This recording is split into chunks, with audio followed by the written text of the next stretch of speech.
Hello, everyone. Welcome to Develop on Palates. I'm Aaron Loomis, coming to you from the Ventura Cigar Company studio, and with me today is Jiunn Liu and John McTavish. How you guys doing?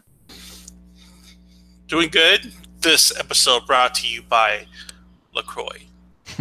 Yes, I wish we had LaCroix money. Good, I'm doing. Yes. So today we are talking about the Ventura Case Study 03 Toro cigar, 6-inch by 50 ring gauge. Comes out of the Occidental factory in the Dominican Republic. Wrapper is Mexican San Andres. Binder is Semilla 192, and the filler is a multi-country blend. That's about all we get from that. Blender's undisclosed. Price point is $14.29, and the cigar was released in July of 2017. So with all that out of the way, June, what was your smoking experience like?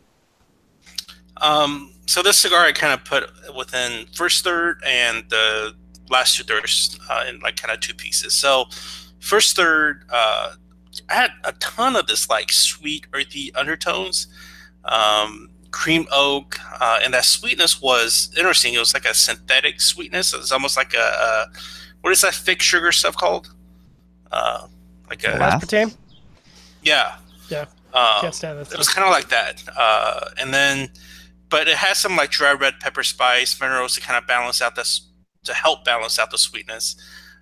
Retro, I got more spice, more of that red pepper spice, more minerals, finish, creamed oak, lingering on the palate for a really long time, strength and body medium. And then the last couple of thirds, that synthetic sweetness started to really dissipate, which was a welcoming thing. Now the profile is just namely like creamy oak, baking spices, minerals, lingering dry red pepper spice. Retro started increasing complexity. I started to get some like mixed nuts and cherries to it, which I love that in a retro. Like if it's something that's like really like almost like this like bready, nutty, and like stone fruit kind of a thing, I really dig that, and that's what it gave me. In terms of construction, so construction was not good for me at all. So one of the things within pre-light that we don't really talk about as much anymore, but the cigar that was rolled for my singular example that I smoked was incredibly hard. It was like rock solid. It was really weighty cigar, and especially on that head area, it was really hard. So I kind of felt, kind of sound like I'm just talking about some fucking soft porn. It means you're doing a good job. Yeah. Cigar porn. Yeah, peely back there. Okay. Anyways, so that hardness felt really parlayed to a really bad constructed, in like a burn and draw experience. Just ton of complete relights. It just went out a lot. Smoke production was pretty faint. Ashes pretty flowery, but the cigar never heated up, which was good. I mean, with all that, if I were to smoke a really hot cigar, I'll be pretty pissed off. On the draw, it was that hardness felt was really tight on the draw. I mean, I even used my draw tool multiple times throughout smoking it, and it just it'll like open up and it'll just tighten right back up. So, but yeah, overall, that was my experience. How about you, John? What were your thoughts? So first off, I tend to go into a cigar reviews blind, but I'm going to start with the pre-light because I mean, I wasn't sure whether I was smoking Toscano here or what, because that wrapper, to what June was saying, I mean, it was dark chocolate, but it was like toothy and rough and uneven and lumpy and like just all over the place.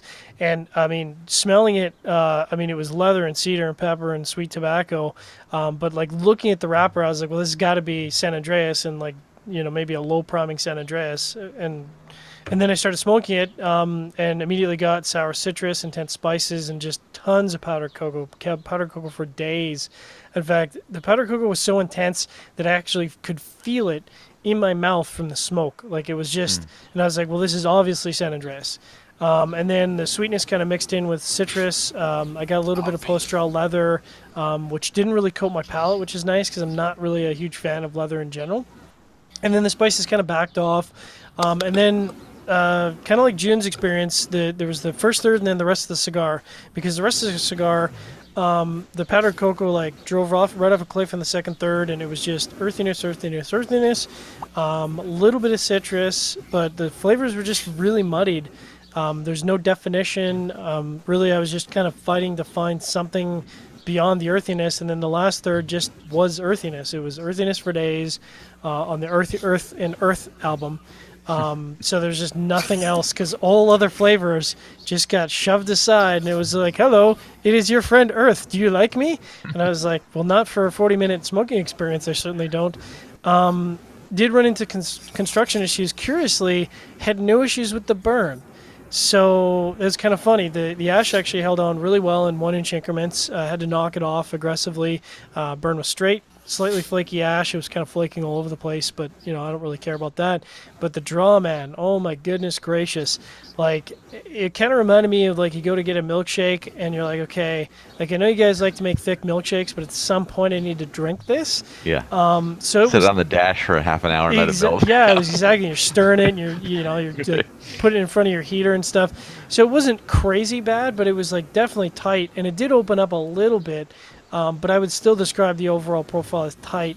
I still rated it as good because in my mind, to sort of rate below a good, it needs to go a little bit tighter than that and kind of be unserviceable. It just wasn't. It made for a difficult experience overall. What were your thoughts, Aaron? It started out with spicy cedar along with some cream, earthiness, black pepper, a little bit of cocoa kind of joined in a little bit later. An inch in, that cedar transitioned over to oak. Later on, the cocoa note became a bit chalky. At an inch and a half in, that chalky cocoa note kind of moved up front, while the oak and the earth were in the background.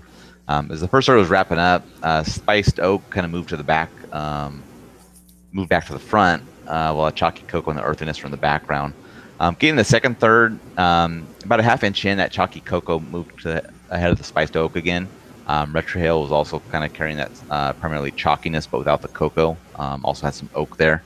At an inch and a half in, that spiced oak came back even with the chalky cocoa note. Earthiness remained as a supporting note. Getting the final third, cocoa disappears. That chalkiness remains up front. Spiced oak is the earthiness and still in the background. Quarter inch in, that spiced oak takes the lead over that chalkiness, and the earth, while the retrohale kind of had that same flavor profile. Half inch in, the spice oak takes on some char. A little further in, the cigar begins to warm up, brings a little mintiness to the profile. Strength was medium, and then bumped up to just slightly above medium in the final third, so it's fairly consistent throughout. I wouldn't say the construction was flawless. I did run into some issues. Burn was slightly wavy through the first half. Required a couple of touch-ups in the second half. Ash held on in 1.25 inch increments. In regards to the draw, I also had some tightness, pretty snug throughout. I didn't feel any issues with the smoking experience, but it was definitely something I was aware of, and I was kind of working through. So, Jiunn, what were your overall thoughts on the cigar? We reviewed, I think it was like the third case study that we reviewed, and this is the first one where I felt like it was not that good. Its overall flavor profile was okay. Really did not like that synthetic sweetness, and I really don't like that in cigars in general, which is why, especially the acids and all that stuff. Like, I don't like any of that stuff, and I got kind of like those notes within the first third in this. But by the time the last couple of thirds came through, it was good. It was fine. But that poor drawl and burn was really annoying. I had to poke the damn thing, multiple times. But not the best. Look towards like the case study 2 or 5 for a better experience. It's my recommendation. What are your thoughts, John? So I've only smoked 2 case studies. I think the last one I did was the 5, and both of them have been pretty average overall. They kind of start out promising. I'm hopeful for where the cigar is going, especially given it is San Andreas. I mean, for me, San Andreas is almost easy. Like, you put a San Andreas wrapper on something, and you're still going to have a average to good experience. And unfortunately, once the first third went away, I was smoking a cigar, and there was just not much there, which is really disappointing. I mean, I'm kind of excited for this idea. I'm kind of hoping that, one of these case studies, they stumble across a really great gem, and that's where I'm hopeful for the project. And it's a lot of fun. I've said in the previous review, I kind of like that they're trying something new. They're taking it a different direction. It's a little lost and found series, kind of. but they put their own spin on it. Unfortunately, the cigar here just didn't really develop on flavors. Interesting, I suppose, for people who are out there and want to try San Andreas, but maybe are afraid of an overly complex cigar. This might be a good training wheel cigar for you. Yeah, I thought the cigar started with a nice profile of some spicy cedar, which kind of transitioned to spice to oak. There's a little bit of cocoa, but that became chalky along with some earthiness. I thought the profile was a bit mundane after a while. Structure was okay, some wrapper burning issues, definitely a tight draw. This isn't my favorite of the case studies, probably my least favorite actually. It's still serviceable, but it does carry a pretty hefty price tag. I mean, above $14, so that's something you have to keep in mind as well. I think a smaller Vitola, at least to keep my attention longer, maybe that would provide a little bit better smoking experience, more exciting at least.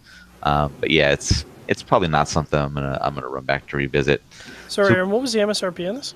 1429. Woo! What? Yeah. Dog, really? I mean, I think so far all the case studies have been 10 plus. So I mean, it's an interesting concept, but with the results, the price point is definitely a detractor, I think. I mean, if you're trying, no offense to Ventura, but if you're throwing a $14 price tag on a cigar, I mean, get a better band. Because, I mean, honestly, and I'm in the industry, so like I know how much bands cost, and they're not that much. Like it honestly looks like a house blend cigar with the band. Like it's really paper. I didn't realize they're 14 plus. That's surprising. All right, so getting into the scores, John, you gave it a 5.80, I gave it a 5.60, and Jiunn, you gave it a 5.20. So, John, how do you think that matched up with your experience? Yeah, that sounds about right. This is definitely within that average bubble of cigar. I mean, it's not a bad cigar. It's just not a good cigar. It struggles to find a place on the flavor map where it would get my attention and want me to come back and buy another one. Yeah, I mean, for me, slightly above average flavor profile, slightly above average construction. So it's, just slightly above that 5 mark. So that's kind of where it fits. How about you, Jiunn? Agreed. All right. Any other final thoughts from you guys? I'm gonna continue smoking them, and like I said, I hope to find one of the case studies is a blockbuster and at least rates in the 6s. That'd be kind of nice. Yeah, and I think they're gonna. I don't think they've said how many, but they're gonna do the next round this year. So it's gonna be 6 through however high they go up. Yeah, I was looking on the website actually, and I think they've got up to 30 or something like that on the website now. So they're in it to win it. Yeah.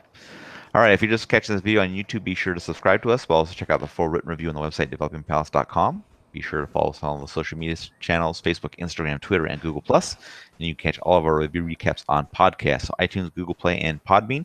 Thank you for tuning in, and we will catch you on the next one. Smoke Venture.